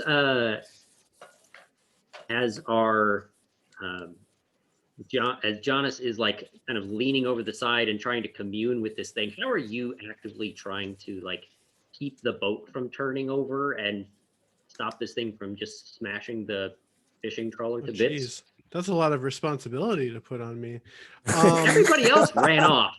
So I'm yeah, I think I go to the captain and let me see how this might work. Or actually, you know what's the captain doing? The captain is inside this like little, it's almost like it's about the size of like one of the like really large portable toilets almost. It's essentially just this glass box with a steering wheel and the nav panel in front of him. Mm-hmm. Okay. I think Oh, I don't know. Let me know if this is too big. I think though that so Novella, like, I don't know. She hands the umbrella to her sister, who holds it awkwardly, and she kind of like lifts her hands like this, and like shadows on the water start moving and start taking like material form, and push up against the sides of the boat to try to correct it and keep it on course. That is awesome. I'm guessing that's Be the Monster. That is you are being the monster in this moment, Okay. and you are putting your heart and soul into this. How many tokens are you spending on this? I'm gonna spend both the ones I have. So let's see what happens here. Oh no. All right. Woo-hoo. What did you get? That is I an got 11. an 11. Perfect. Went So, too far. On an 11, the monster goes too far, and there's a complication, a worse outcome, or a hard choice. I think the complication here is that you felt like this area is dead. You felt the death in the sea around you, and you're channeling all of that death, and you're not used to so much kind of ready clay for you to mold with. And I think that as you're doing this, all of these lights that are kind of glowing on the waves just go out in a circle around you. And I don't think that that's going to make this creature any happier about what's going on. This is absolutely a threat to what this thing is doing. And so you are, I think you're standing on the prow of the boat doing this. That kind of seems like the most thematically interesting place for you to be. And so you're kind of raising your hands up and keeping the boat on this straight and narrow course. And the creature picks its head up out of the water right in front of the boat. And it is coming directly at you, and it is this massive sea serpent. Probably Janus, do something. This huge frill comes out from behind its head as it tries to make itself as big as it possibly can, and it just roars this like earth-shaking, thunderous sound that sounds like the crack of thunder just unleashed an avalanche. Janus, do And something. I think Janus sort of like from where he was thinking he was communing with it over the side, like he's suddenly like spatially reoriented and is looking at it and going, "Oh, there it is," and There it is. and he like runs, he like basically runs up to the prow, and I think he basically like gets to the prow and basically leaps off at the thing, and it looks for the life of him like he's going to basically hug it. Like his arms are out for a hug. Like it, and he's interacting with the air in a weird way. He's not exactly flying. It's more like he's like falling with a slightly different orientation of for gravity. And he's basically I think this might be the Unleash the Dark move, because basically he's trying to basically stop it from attacking the boat. So he's kind of basically trying to impose his will on it. I don't think he's trying to hurt it. He's trying to basically like keep it occupied and attempt to calm it, hopefully. I like that. Yeah. So I think I think I've got the 2 darkness. I'll spend both of them and attempt to see if I can make this work. Does that sound good, Sam? Like the unleash the dark style move? Okay. No, yeah, that's great. I think Okay, let me see if I can get to. So I can get to the tab where I had the roll with me site. There it is. Okay.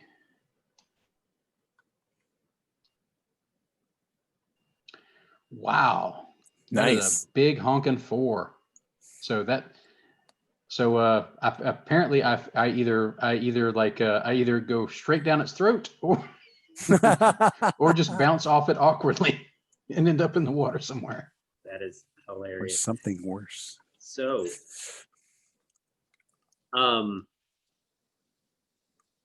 I think the something worse here is that you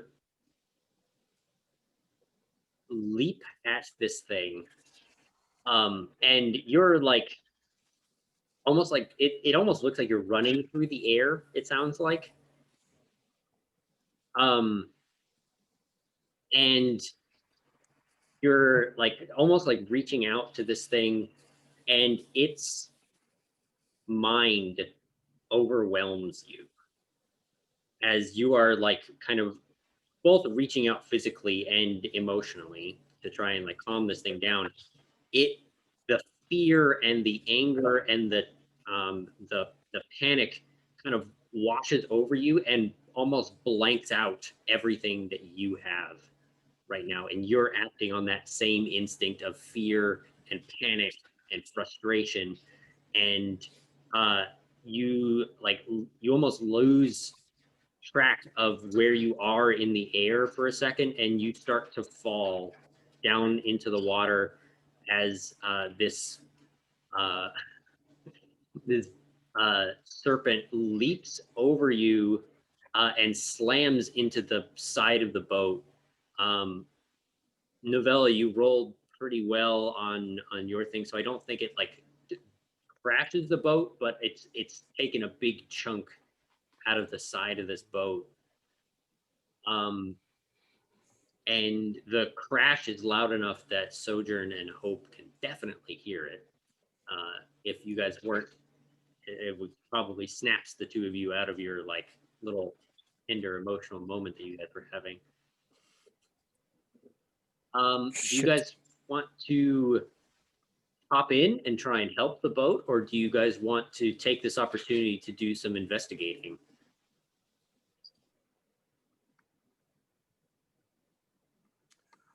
I feel like Sojourn would just attack the serpent, would unleash on the serpent.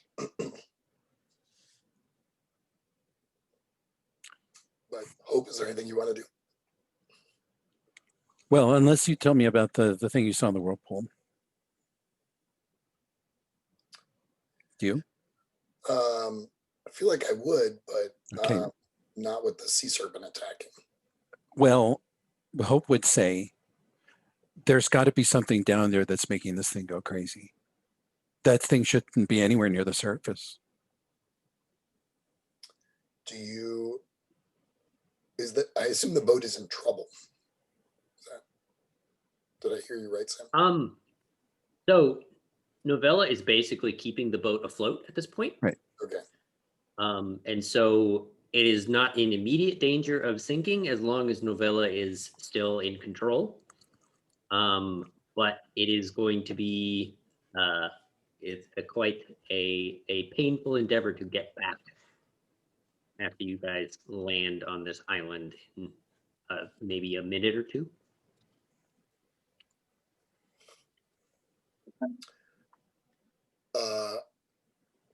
Hope, were you suggesting we go investigate the whirlpool again? Yes. Whatever's making that thing crazy. It doesn't deserve to die.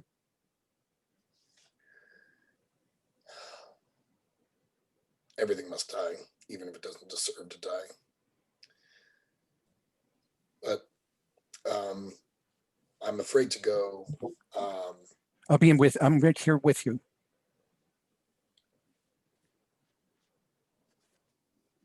I think this is Hope kind of leading a grasp for keys. Yeah. Sure.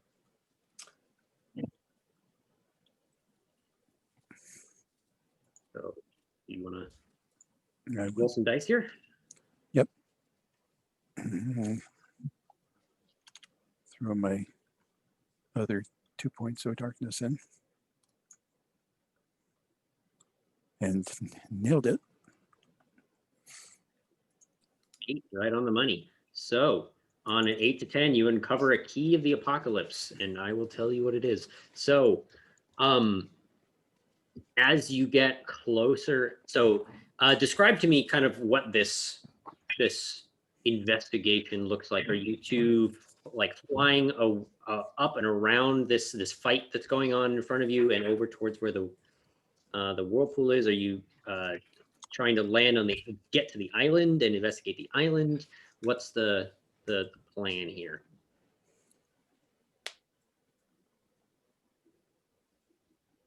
I think Brandon, probably you get Yeah. say on this.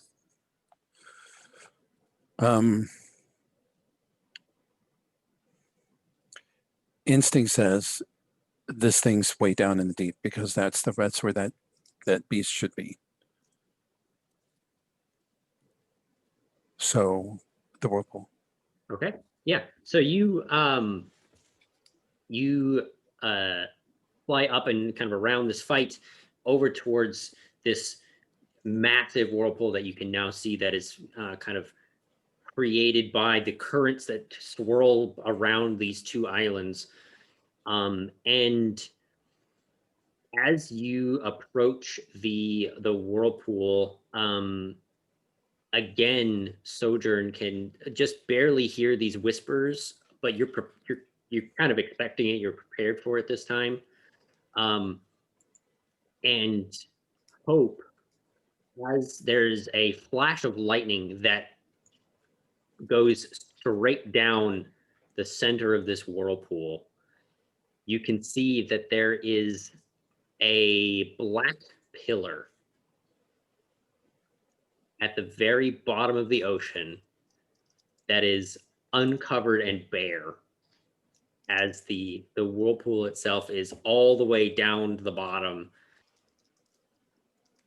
and standing on the base of the ocean floor and now uncovered is this black kind of obsidian obelisk. You see that? That's it.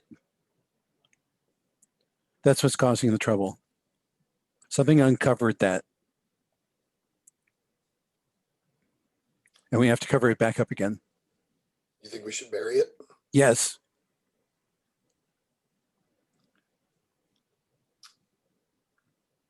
I'm thinking I will fly down and try and push it into the ocean floor.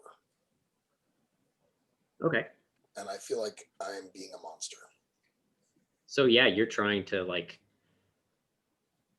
physically just destroy this thing, essentially. It sounds like what you're trying to do. I like Hope's instinct that it needs to be covered up. So I kind of want to push it down so it's kind of covered in the ocean floor. Is this like a pile driver from in the air, just like exactly coming down on it? Yes. Yeah, that's good. An angelic pile driver. Yeah. Yeah. So I think you. I'm just holding on for dear life. Yeah, I was trying to think. Can I put No, you down somewhere? don't. No, you don't. You don't put. I said no. Just go. Don't put me down. I'm going to spend both of my tokens because that'll be fun. Yeah. No, in fact, I have a moment of panic when it seems like you're about to drop me. No. And I'm okay. So I'm going to roll the dice, and no shit, I rolled a 5, even with 2 tokens. The darkness within you will take what it demands. The keeper of the doors will say what happens next. What does the darkness demand of you?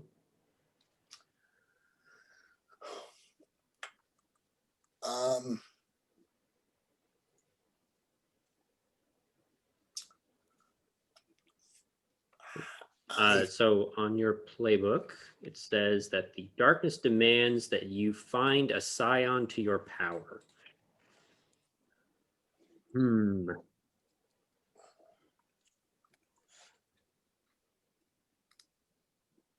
I think I can add another one. And something like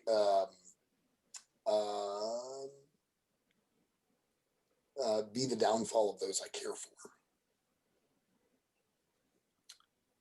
And I don't know if maybe since I'm losing control, that Hope gets injured or blinded or temporarily or Absolutely. overwhelmed. I don't know. Give me a Brandon? condition. if Hope is okay with that, I'll take a condition. Absolutely. yeah, I think that what happens here is you come down slamming into the top of this pillar to try and drive it back into the ocean floor, and it doesn't budge. Right. And there is a burst of energy that just sends you flying sideways into this whirlpool and Hope the other direction. And basically slams you into the side of this raging whirlpool, which immediately like whiplashes you around in a circle. Honestly, I think both of you are going to either take a condition or a doom. You get to pick. What is it? What does it mean? I mean, obviously, condition is an emotional thing.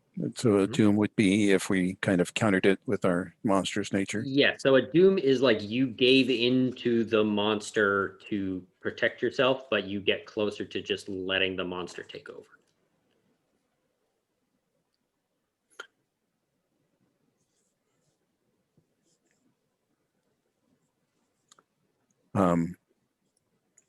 Yeah, I think I'll. I think Hope reacts with anger. Frustration that you had this plan and it didn't work. Right. Yeah. But she's gonna try something, if I may. I was gonna give Go to someone Novella else. and Okay. Yep. I'll wait. Janice a little bit of screen time. Really quick, what did Sojourn pick for? I'm vicious. Yeah, you're also reacting with anger in this moment. Just so frustrated.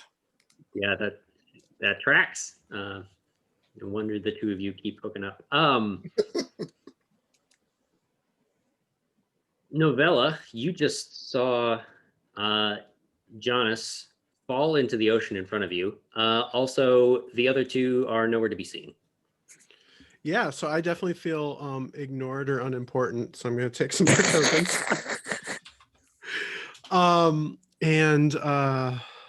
Fuck.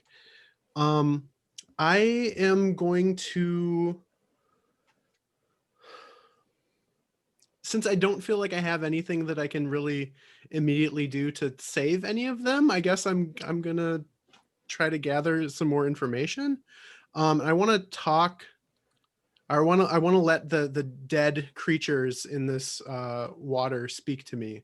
I think as a to grasp for keys. I love that. That's great. Yeah. So while you've got these like shadows and spirits kind of pulled to the surface, yeah, I love that image. Yeah. So how many darkness are you spending? 2. So I marked it down. And Jesus Christ. That is a 14. I need to stop using darkness. No, that's perfect. On an 11 plus, you uncover a key, but there's a significant complication, cost, or fallout. So the key that you find is the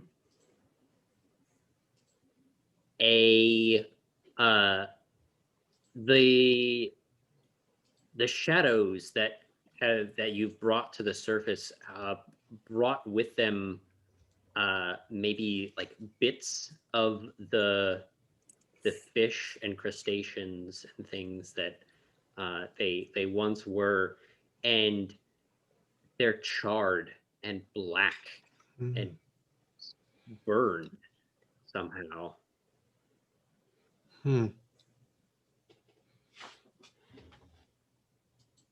And I think that's the key that you get here. I think the complication is you are paying attention to this and not paying attention to where the boat is going, and you crash into the side of this island. And I say island, it's a little kind of ambitious to call this an island. It's a very large rock formation that is basically jutting out of the sea. There's very little by way of vegetation, or what was vegetation and is also now dead, and also has this kind of burned and black exterior to everything. But it is just this kind of jutting, jagged spike of rock that is poking out of the sea, and you have just kind of crashed the boat into the side of it. So you are functionally okay. You're probably a little bit dazed. The captain is probably not doing great. He is trapped inside this little box with no seatbelt or anything. So that is where we are for that. Giannis, what are you interested in doing? I will also remind you guys that the unlocking Doom's door is kind of an out of character move. So at any time when a monster is ready to say the truth of what is happening here, you can roll the move. You don't have to like set up a situation where you think you're about to do a big thing. How many keys do we have so far? We currently have 3 keys, and it is a complexity 1. So, yes, I think it is. I think the apocalypse's plans, as it were was to uncover this buried artifact in order to create a wave of death and madness that's stemming from this point. So I guess the more specific question, how and why? How did they uncover it? How did they? Yeah, I think. Okay, I think how did they uncover it? Okay, it's been down there. It's been down there since. It's been down there for thousands of years, at least. So the the enemy, one of our enemies, discovered its existence, and probably uncovered it using sorcery. Okay. Like considering how difficult it is to manipulate things at the bottom of the ocean. And why are they doing this? This is a giant diversion. I love that. That is perfect. Okay, it's like this is just terrible enough, to catch, the attention of division and force them to act. But it's actually a setup for something much worse. Yeah. Does anybody else want to add anything to that assessment? I would say that not only is it a distraction, I'd say it's also a trap. Like the obvious solutions will cause us more trouble. Like if we had just killed the sea serpent, like that would have actually, extended the effect because the serpent is currently fighting the effects of this thing and is containing it. So if we just killed the serpent, that would have basically expanded the effect and just ruined everything for us. And so the way that we have to do it is we've either got to cover the thing back up, which requires us to do like some super dangerous work down at the bottom of this whirlpool with all these other weather phenomena messing with us, or something completely unconventional that will break everything. That's good. I love that. So, Brandon, do you want to roll that one since most of that was your idea, and I think it works really well. I'll give it a shot. Here's hoping. Roll +2, yeah. What just happened? Not that. Okay. Boom, boom. That is a 10. That is right on the money. So on an 8 to 10, the truth opens doom's door. The keeper of the doors will present an opportunity to protect what matters most. Take down a harbinger or otherwise stall the apocalypse. I think that the you say that like they uncovered this through sorcery. I think she's still there. And I think that as Novella, it like crashed on this island. You're kind of like dazed and standing up. You look up, and at the very peak of this island is a cloaked figure with their arms out, and just kind of illuminated by this flash of lightning that goes off nearby. And you have this opportunity where they are currently busy keeping this magic going. Yeah, I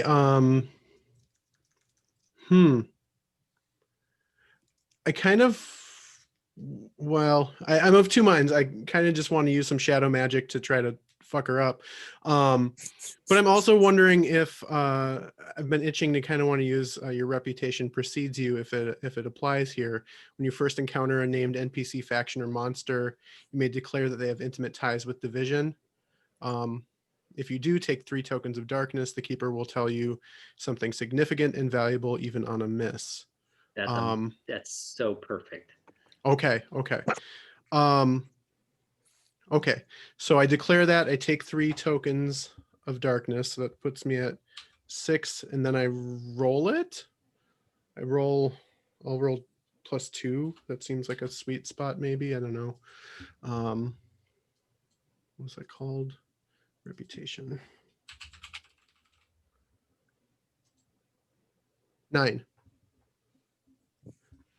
Okay. So I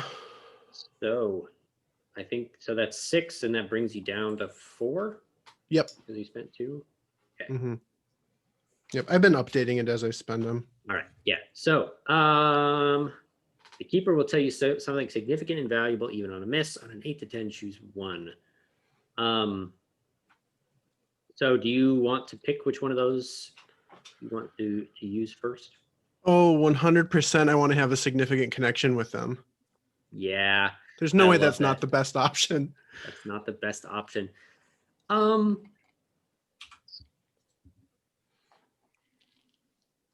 right. I think her name is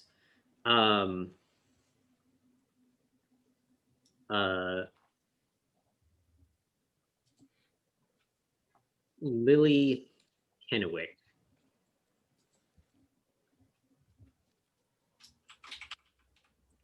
And when did you save her? Oh, well, I was still alive. Yeah, it was like the, 1880s, something like that.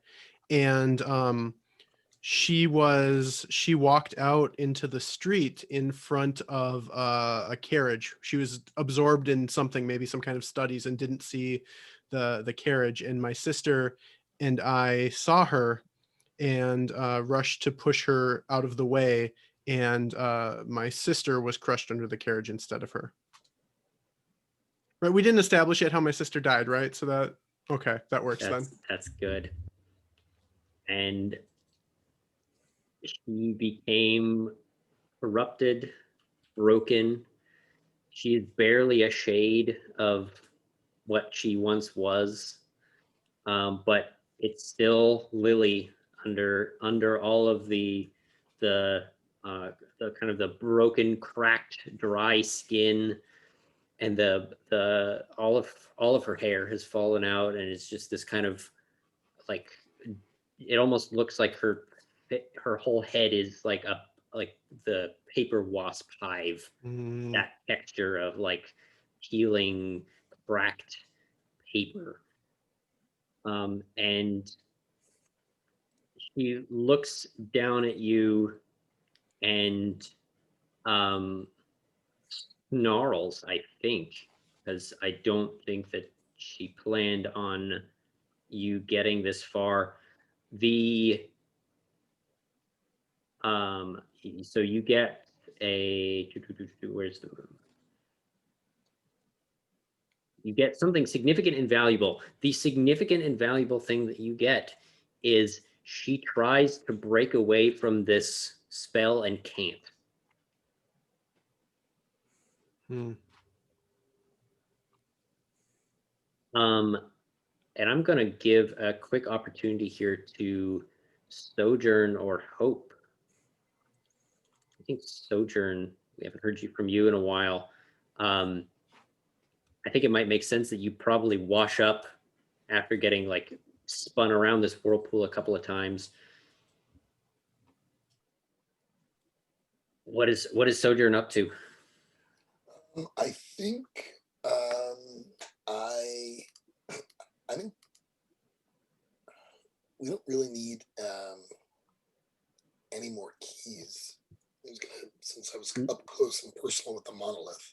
So you have solved the mystery, Right. essentially, and so we are in the stage of figuring out how we wrap that up and how we kind of tie everything together and conclude what's going on. So you don't necessarily need any more keys. Yeah, I was just thinking I'm right next to the monolith. Maybe I can learn something more about it. Or turn it off. I love trying to turn it off. Yeah, maybe I'm trying to push back her power.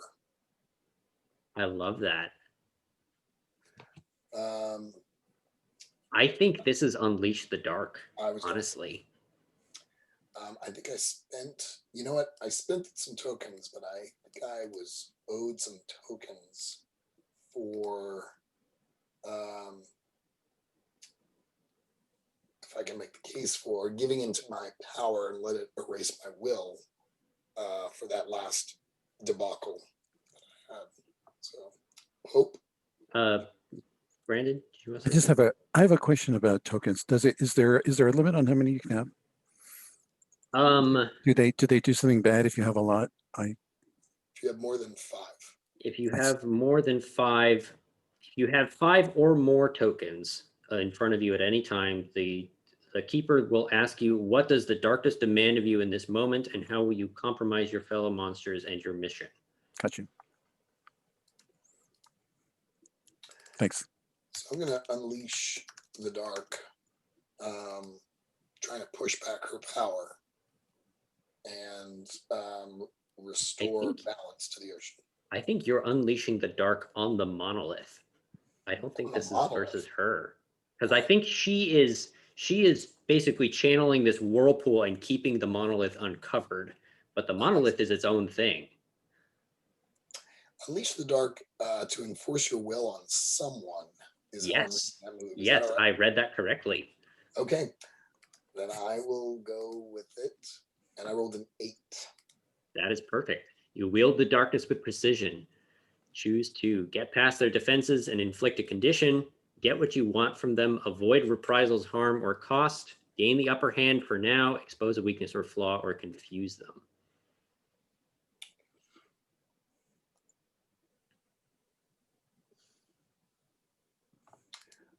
So I'm going to get what I want from them. Mhm. And I'm going to avoid reprisals, harm, or cost. Okay. Oh, I also have my darkness is never leashed. So actually what I'll do is get what I want from them, which is to stop. And then I'm going to pick one from my list, which is they So- know a secret related to my power, origin, or doom. So your thing is in addition to the 2 that you get. So you get 3 choices. Oh, then I will avoid harm. You will avoid harm. Okay. So what does this look like as you, because I think the end state here is you shatter this monolith. Okay. I think I've gotten tossed into this whirlpool. I'm pretty pissed. I conjure my angelic fury. So now more orifices are lighting up in my eyes, my mouth. There's sort of lots of power. It's, I'm entering the avatar state, essentially. And I come up to the monolith and maybe I can see its weak spot. I realized that by trying to push down on it, I was hitting it at a part where it was most strong. And there's just kind of this random part on the side, 2/3 of the way down, that I just give a little punch to that causes it to shatter. And I offer that weak point is like a ritual pentagram carving. Sure. Yes. There are many, many carvings, but I can tell it's that one. You can tell it's that one because you recognize it. Yes. Okay. I love that. And as you're flying towards it, the whispers are getting louder and louder, and you just blocking them out, and you just punch through this thing. Yes. And it shatters into 100 pieces that kind of slow-mo fly back and then just hang in the air for a solid second before collapsing down to the ground, as there's this kind of black rush of energy that shoots out from where you are. You take some of it back with you. I think that's I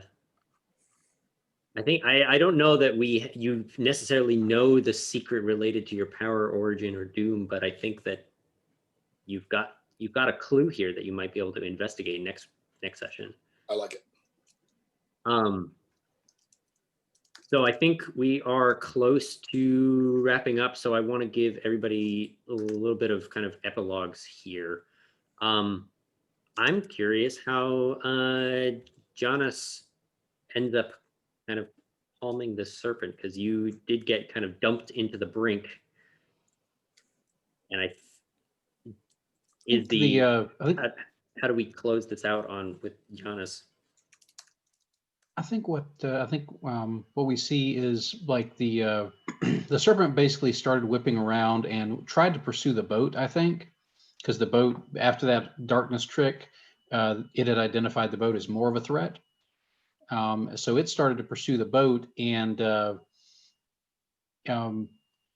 basically circling back around, it came back to where Janus was sort of tumbling through the water just randomly, not in any actual direction, and he managed to grab it, and through physical contact, I think he managed to get to calm it more, because it whatever he is kind of insulated it from feeling that panic at everything else that was going on around it. Like it was hyperstimulated by the energy from that monolith, and Janus's like physical contact with him acted as some sort of like insulation, and it suddenly just was able to calm down.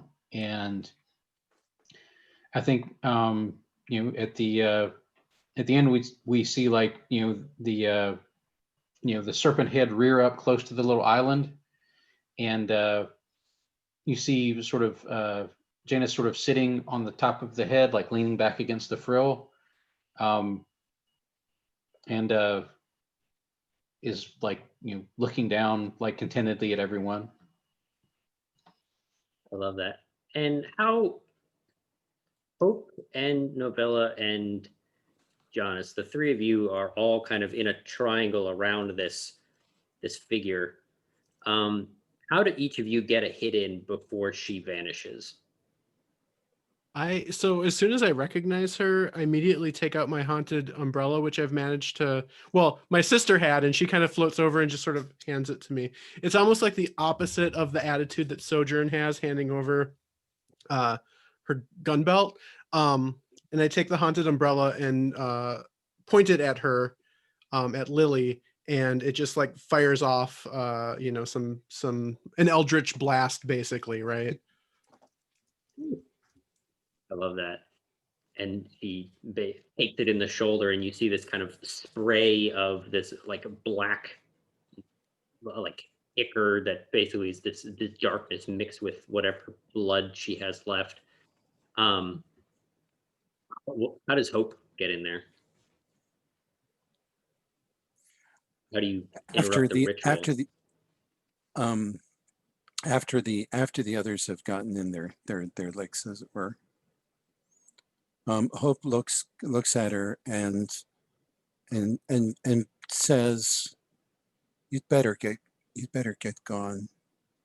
There are much worse places than here." With a very cold tone. I love that. I think that's a good spot to kind of end here. The only epilogue thing I have is that there's a scene. There is the scene. I'll save this. It's the division scene for next time. Okay, perfect. Can I suggest that after that I raise the umbrella again and shoot it off into the sky like flares for the division helicarrier to come and get us? We have a helicarrier and they send us in a boat? Budget shit is weird. I don't know.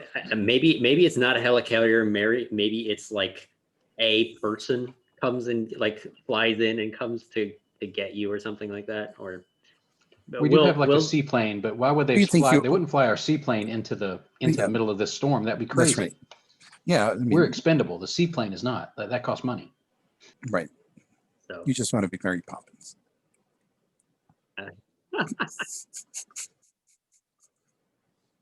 I love that. So I'm going to stop the recording now. Thank you all so much for watching, wherever you happen to be watching this.